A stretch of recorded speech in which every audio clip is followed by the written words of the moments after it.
In Studio B now, guest number 2, but this time in person. It's been too long since we have featured BYU basketball's all-time leading scorer, Tyler Haws.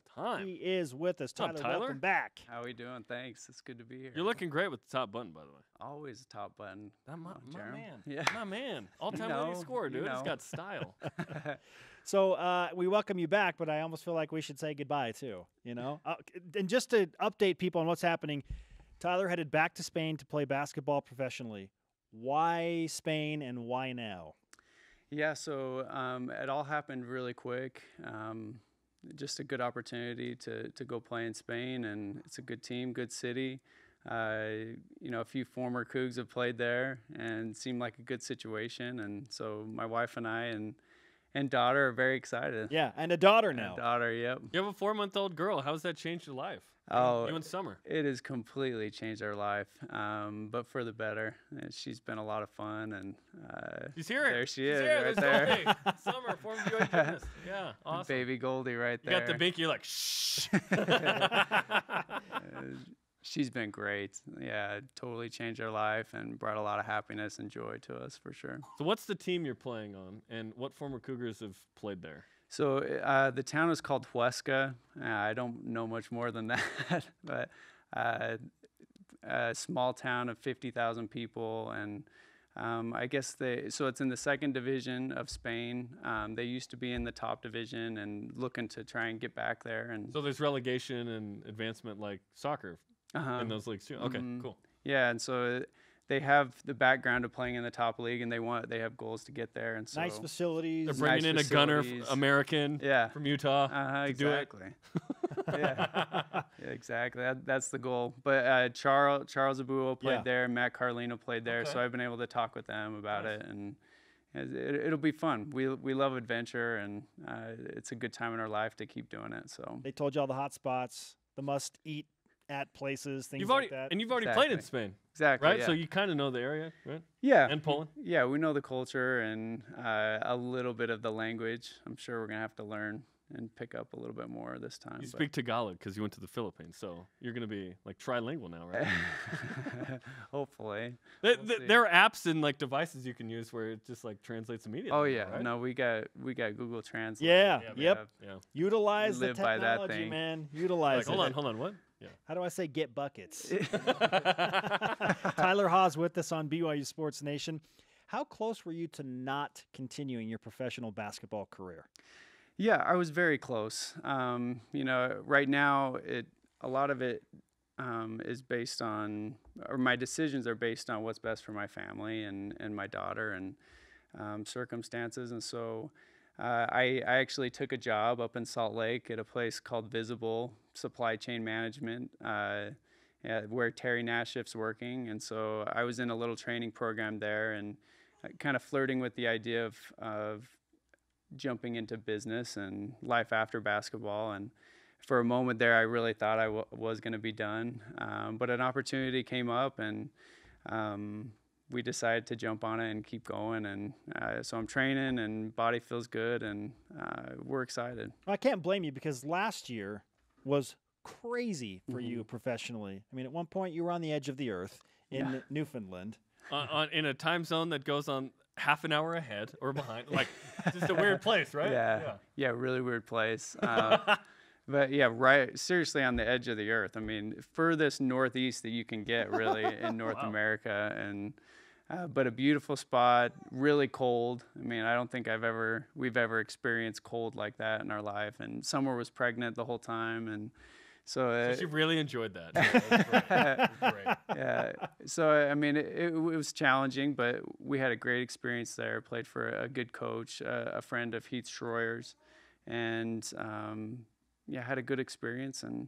But yeah, for a moment there, you know, just because we were bouncing around, we thought, I mean, is this worth it? But you know, we came to terms with ourselves that this is the only time in our life we could do something like this, and we're going to keep pushing and trying to make it happen. And it's good experience for us, and I still feel like I got a lot in the tank and a lot to prove out there. Well, that's great, because if you told me I could hang out with Terry Nashif, I would probably say yes. Yeah. But if the alternative was to get paid to live in Spain, It And would play be a somewhat basketball. and play basketball. It would be somewhat of an easy choice because I know I can return to Terry. That's awesome. What do you expect from this experience, and are you hoping this leverages into something else? You said you have a lot in the tank left. Here. Mm-hmm.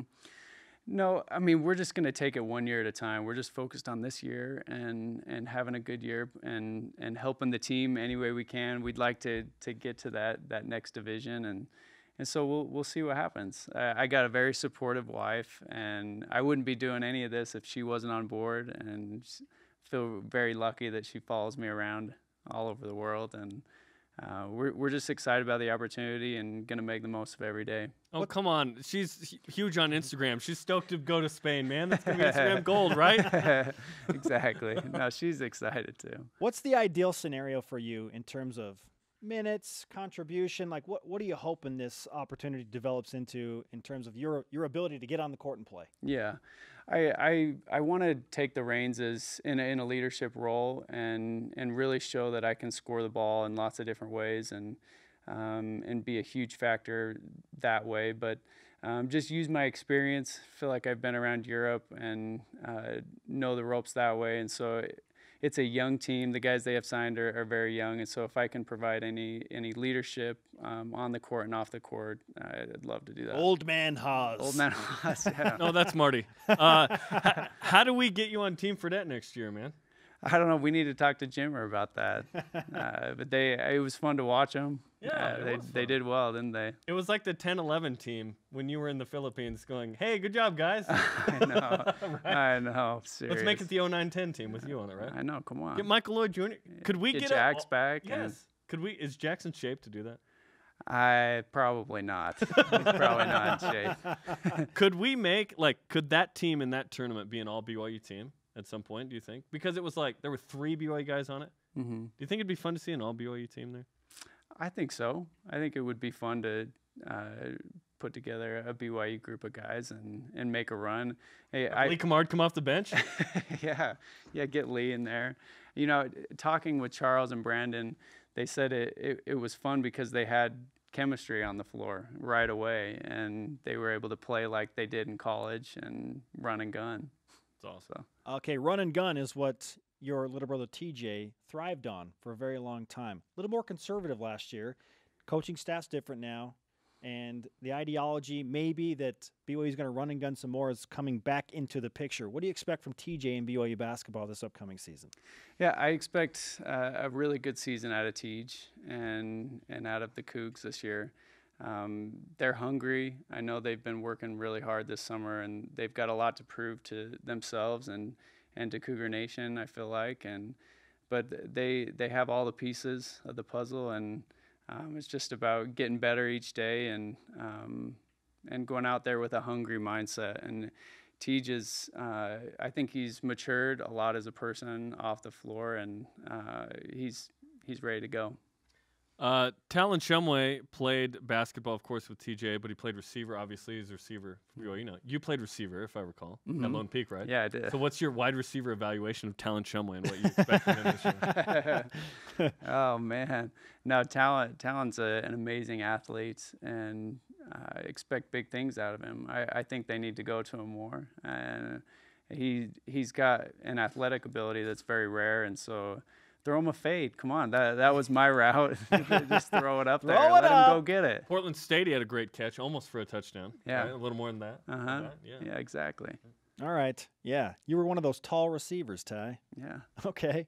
You forget that what are you, 6'5"? 6'5", yeah. 6'5". He'd be the tallest receiver BYU has. You'd be the tallest guy. Okay, let's give you some BYU Sports Nation karma for your new adventure to Spain, leaving a week from tomorrow. Mm-hmm. Yeah. 8 days, man. Quick. Yeah. Good luck, man. Thanks, I appreciate it. Fun to watch. Yeah, We'll we're be, stoked updating for the you. scores. Yeah, let's go. All right, Tyler, thanks, man. Thanks for having me on.